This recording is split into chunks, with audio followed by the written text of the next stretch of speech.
Okay, so you did a lot of research, and we're going to talk about, would you want to go to a FEMA camp? My answer is hell no. Hell no. What? That's my short version. What do you got? Okay, so I think it's important to first understand what the FEMA camp is. Mm-hmm. And there are 10 FEMA regions throughout the United States. That includes Alaska, that includes Hawaii, and all the little islands. And I think it even includes Puerto Rico. Really? Yeah. And here in Colorado, we are FEMA Region number 8. Very good. So Because I'm looking at it right there. I think I'd have known that anyway. But so the other states that are included in FEMA Region 8 are Montana, Wyoming, North and South Dakota, and Utah. And what's really interesting is Denver is the headquarters. So that kind of sucks. I'm not surprised, though, because there's not a whole lot as you go north of here. Yeah. Not a whole lot. So. And what's also interesting is within probably, I'd say, the last 4 or 5 years, there's been a lot of information that's kind of leaked out about FEMA camps, and it's becoming more mainstream. It's becoming so mainstream that the FEMA.gov website actually has that's where I found the map. And it's like, I've looked here before and it wasn't there. They actually have the map broken down on FEMA.gov. So to me, that says, okay, they know we know. And so now it's just become part of, they desensitize people to it. In kind of a rational sense, they've got to organize it somehow. And in a nationwide emergency or something like that, not a chance FEMA is going to be able to handle everything. Well, they won't, as they proved in Hurricane Katrina. Mm-hmm. But it's weird to me that it's becoming so mainstream that they actually have these FEMA regions listed on their map, map on theirs. It's pretty scary what they could do with it. Mm-hmm. And I think that's what you're going to go into, right? Is how these little special places that are all set up to help you out. Right. How it could be completely turned around depending on the situation. Right, and they can make the situation whatever they want. Yeah, they proved that, yeah. You can look up on YouTube. There's hundreds, if not thousands, of videos of these internment camps or these FEMA camps that are around, and it's not like localized. It's not in one area. They're all over the place. Yeah. So there is a plan, and that makes me think, what are they planning for? So then I did a little more research, and if you know anything about the NDAA, and I don't know what that stands for, but it's the National Defense something. Isn't that where they can basically take whatever they want from you whenever they want, including making you a slave? That's the National Defense Resource Preparedness Plan, and that allows the president, without going through Congress, the ability to seize control of corporate assets, manufacturing operations, and the people. What he said, yeah. So they can seize all of the food. That includes our food, mm-hmm. because it's for the greater good, basically, is what they're saying. This was passed by executive order in March of 2012, and you can actually look it up, and you can see they step it down piece by piece of what it's all about. Yeah, it's scary. They can basically, what it is the government needs to stay in power, so they're going to do whatever they can to stay in power. So as they pretend like, we care about the people, we want to do what's right for the people, when push comes to shove, they're going to take advantage of whatever resources they can for themselves to stay in power, to keep their job, basically. Yeah. And then we'll worry about the people later. Right. The rest of the people, the ones that we didn't starve to death. Steal all their stuff. Well, and the people that they're going to take all the stuff from, it's people like us, the ones that have prepared. So I think it's important. They're going to come take our stuff. Yeah. And then they're going to give it to the sheeple. Hey, it's okay that we just stole all your stuff. Yeah. Because you're going to come work for us, and we're going to make sure you get fed. Right. Right. Which I don't agree with at all. So but you're not going to get paid for it. You're just going to come help us. You're doing it for the good of the country. Yeah. So that's why it's important when you are planning and, doing your preps and stuff. What is it? 1 is none. 2 is 1, 1 is none. Yeah. So that's important to keep those things in mind, and you basically want a backup of everything that you have, just in case something like that happens. Yeah, and I'll tell you what, when these people come in to take your stuff, the government, it's not going to be like marauders or anybody like that. Oh, no. Steal your stuff. No. They're going to go through everything they can, destroy everything they can, and look at every possible scenario they can to get what you have. Right. And if that means they got to camp there for a couple of days to check, marauders are going to be in and out. Take the easy and get out. Right. But these guys might be like, hey, we're going to control the neighborhood now, and we're going to, go through everybody's stuff and, just cooperate and everything's going to be fine. Right. So, and I guarantee you those people, they pay attention to what we're doing as well. So when you see things on the internet of different places to hide your food or hide things and stuff, they're looking at that too. Oh, yeah. So that's why it's always good to have a backup plan. What if they got a little prepper department? I'm sure they do. Prepper investigator. Yeah. They're little The trolls. PIs, prepper investigator. Yeah. So, I mean, they have in Army training manuals, they actually have an area called detaining and relocation of domestic terrorists, which basically is us, in their opinion. That we are the ones we're bad because we have our own mind and we don't conform. Yeah, we're going to be a problem. Right. So they want to get rid of the problem. So I think we're going to be the first ones that are, well, maybe not the first ones, but when they put their plan into action, we're the ones that are going to go to these re-education camps. Yeah. You separate the bad apples from the sheep. Right. The wolf dogs from the sheep, and say, okay, we're not going to, we don't know exactly what you're up to, what you did, so we're just going to detain you over here indefinitely until we figure it out. But, just hang out over here, and we're going to get all this done. Well, that was in 2013. Stay out of our way. Obama basically said he would take people, and he said it on national TV that preventatively taking people, and that's part of one of those executive orders, the NDAA thing. PreCrime. PreCrime, which if you don't know what PreCrime is, you need to watch Minority Report. Minority Report, yeah. Because that's what PreCrime, that movie was developed from a short story, but it's basically... And the government isn't, it doesn't have all the computers and all that crap, but it's kind of the same thing. You don't know that. It's like, hey, this person is kind of dangerous and he might do something, so... We need to that's detain kind of like him. The watch list, the no-fly list. Yeah. This person might do something. No due process, anything like that. Just all due process is out the window. This person might do something, so we're going to put him on the no-fly list, and then he can't get a gun, he can't do this. Yeah, so then you can be detained forever. They can disappear you, and they're actually already doing it. And there's actually, I don't know where it is, it's somewhere in Chicago. There's this big black building. People go in, and a lot of times they don't come out, and there is no due process. There is no lawyer. There is no trial. They can just take you. It's like the no-fly list again. Real easy to get on it, but really hard to get off of it. Right.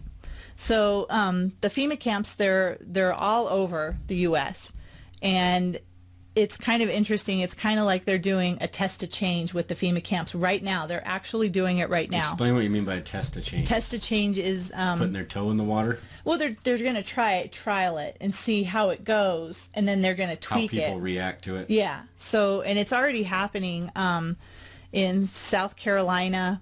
They have been taking homeless people, and then they're giving them the option. You can go to this camp, and we'll feed you, clothe you, take care of you, everything. Or you can go to jail. Those are your options. You can go to this camp and get a chip or whatever, right? That's the second part of it. Oh, that's what they have. They're just putting their toe in the water for now. Yes. Well, they're doing... They're going to chip you. Well, so the first part that they're doing is they're taking homeless people off the streets, and they're putting them they're relocating them into camps. Giving them a quote-unquote better life. Yes. But in order for them to leave the camps, they have to sign all these papers. They have to basically ask permission to leave.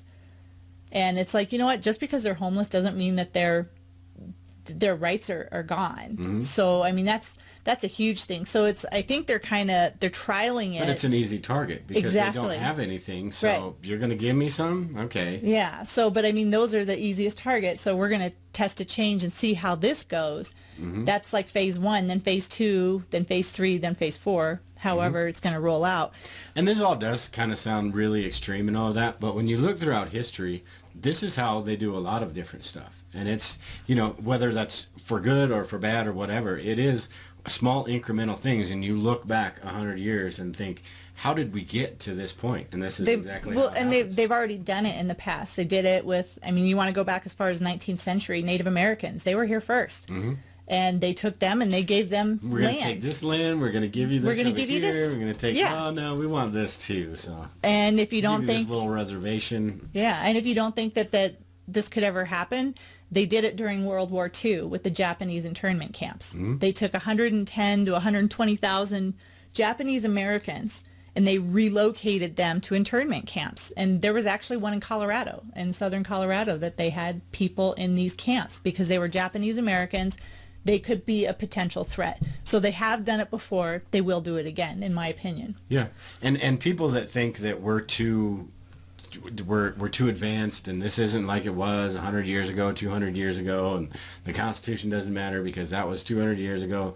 It doesn't matter. History is cyclical, and history repeats itself. Mm-hmm. It might be different weapons, it might be different scenarios, but in the big picture, it's all basically the same. It just happened different. And right. you can look back through history, all the way back to biblical days, and it's the same thing. It's just now it's on a bigger scale, and we're getting to the point now where it's a global kind of thing. Right, and I mean the government. That's a whole different tinfoil hat tech. Right, the government isn't stupid at what they're doing it. So it's kind of like we're going to give you something, but we're gonna take something from you in return. So in a lot of these, we're going to give you something that we've already taken from right. everybody else. Yeah. So what they're doing, like with the FEMA camps, and they're bringing people in, and they're already doing a small part of this now because they're encouraging people to get on public assistance. So, mm-hmm. But now the next step is, well, we're going to give you all of this stuff. All you have to do is have this little bitty chip in your hand, under mm-hmm. your skin, the RFID chip, and they are putting that in place. And you know how many millions of people will do that without yes. blinking an eye? Yes. Well, and especially... I get something free? Well, so we've already got that. So what?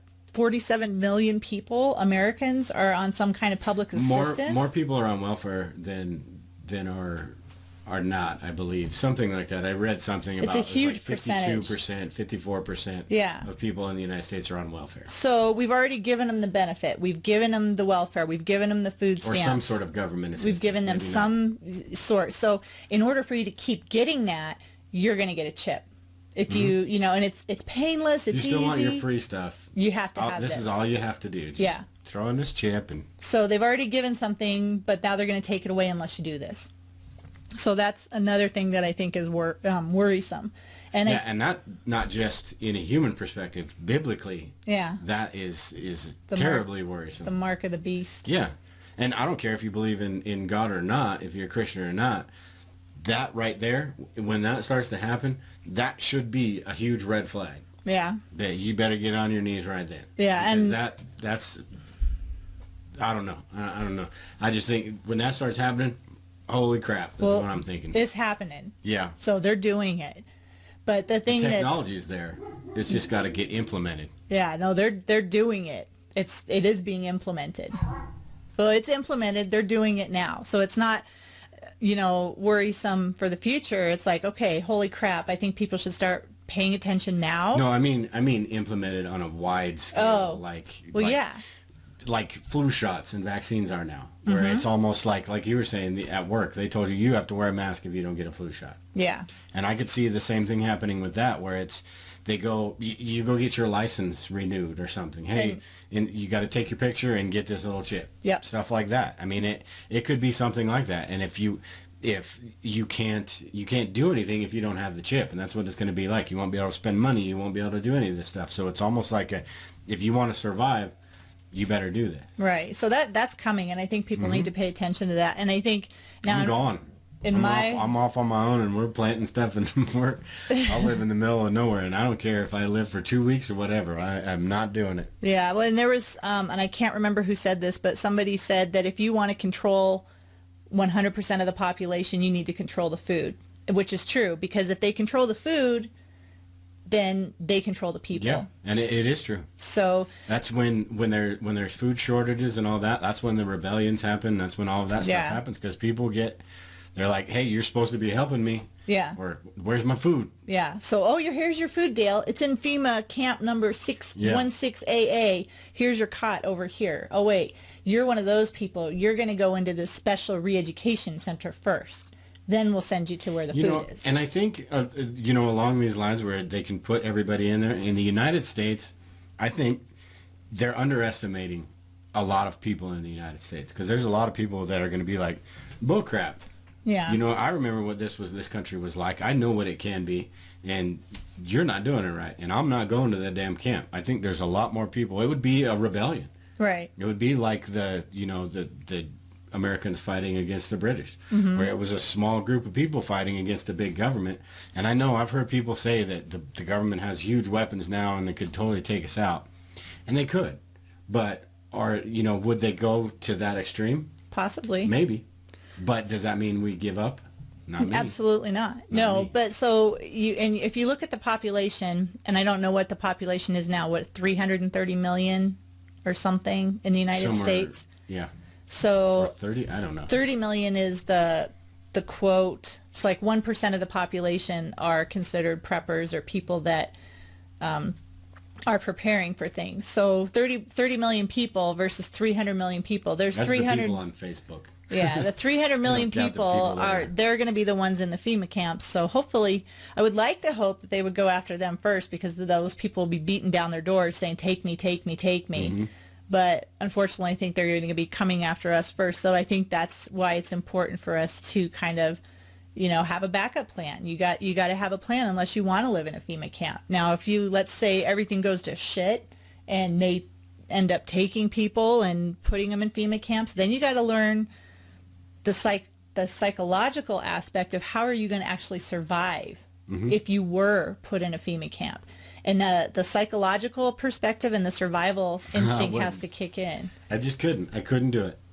They'd end up shooting me. That's something that you have to think about. I'd be getting a group of people together, and we'd be plotting. It'd be like Alcatraz or something to break escape from Alcatraz. Yeah, but that did happen. It did happen in the concentration camps with World War II. Was it Germany? Yeah.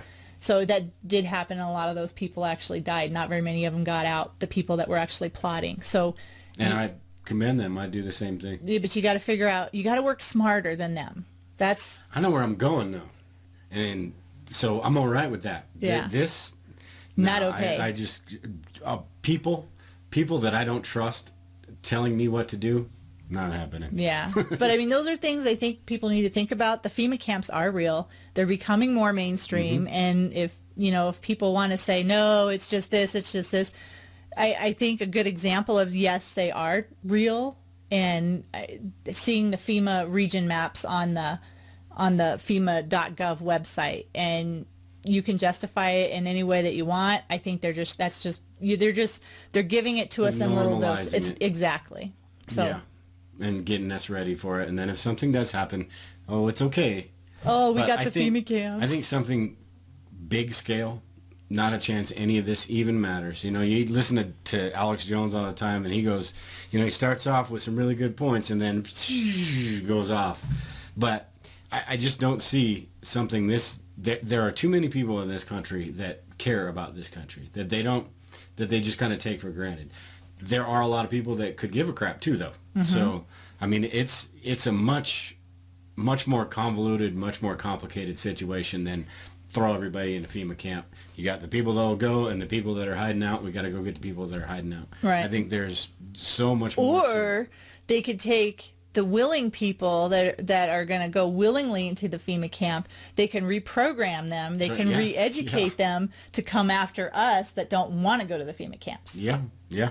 Just saying. That's almost, when you look back at the Americans fighting against the British, not everybody wanted to fight against the British. Right. There were people in the Federalists or whatever that did not, they wanted to keep things the way they were, status quo. And then, the Americans won that decided to secede from England. But so it's going to be the same thing. It's not everybody is going to be against the government. There are still people that are going to agree with them. And the more people that the government can keep dependent, the more people are going to be like, yeah, I'm not going to bite the hand that feeds. Right. This is where my food comes from. Right. The only problem with that is that it's us, the working people, that are paying for those right. food stamps and everything. So what happens when that's gone? Exactly. Then they go to the FEMA camps, and then they the government tells them, well, you can have this, but you got to go turn in 5 people or something. The see something, say something mentality. So my piece of advice in something when things start getting really crappy is, I mean, it's already getting crappy. Things are already going to crap in my opinion. But my motto, trust no one. You know, and I was just thinking about that when they say in that little executive order, they say put everybody to work. What work? I mean, we're basically giving away shipping all of our manufacturing jobs overseas. You know, what work is there going to be to do? Our economy is built on production Services. of stuff. It's our Services economy and stuff, is all services. It used to be farming and all that, but it's going away from that now. But what happens when nobody has money to buy that stuff? And then they go to the FEMA camp. Services, yeah. But those people that are going to be in the FEMA camps. That's when you need to get rid of a whole bunch of people. Yeah. Population control. Well, another tinfoil at a time. But the people that are in the camps that want to be there, they don't want to work for it. Their idea of working is going and standing in line for an hour and a half waiting for their bowl of soup and their bread or whatever. So that's a big deal for them. That could you imagine someone that's sitting on the couch and then they got to get up and go stand in line for something? Yeah. No. Yeah. So do you have anything else on this or anything with bugging out or anything like that? Nope, I think I'm good. All right. And then, like I said, next week we're going to talk about bug out vehicles, bug out locations. I'm not sure how far we're going to get in all this. Eventually we're going to get to bug out locations and all of that. But next week might just be about bug out vehicles. It might be about both. I'm not sure. It just depends on how long it takes. That's kind of the stuff that I like because you get to talk about, do you need a bulletproof vehicle? Do you need, what are the benefits or minuses of pulling a trailer, something like that? Even if it's just one of those open bed trailers where you can put a bunch of stuff on it. You're making yourself a target, I think, at that point when people can see what you have. But then you've got the bed, the truck bed, the tops where people can't see the stuff, all that different stuff. And just the Ford Prius. Or not Ford Prius. Toyota Prius. Yeah. That's what Mr. Johnson drives. Yeah, so we'll talk about all of that next week. But until next time, I suppose that's it. So take care and prepare. We'll talk to y'all later. Goodbye.